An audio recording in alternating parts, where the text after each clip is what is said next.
অপেক্ষায় থাকে এই খেলা করার জন্য। খুব ভালো খেলেছ। যখন তুমি শটটা মারতে যাচ্ছিলে তখন তোমার কিরকম একটা অনুভব হচ্ছিল সেটা বলো তো। একদম রাইট।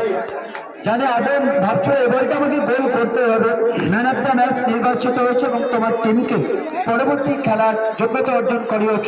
কতটা খুশি?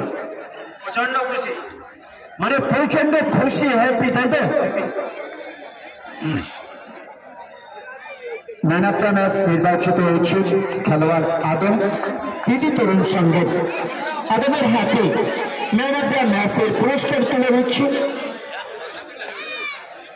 পুরস্কার দিচ্ছে দাদা গৌতম, আর সাউন্ডের আওয়াজে মাঠ করছে গম গম, নিচ্ছে আদম।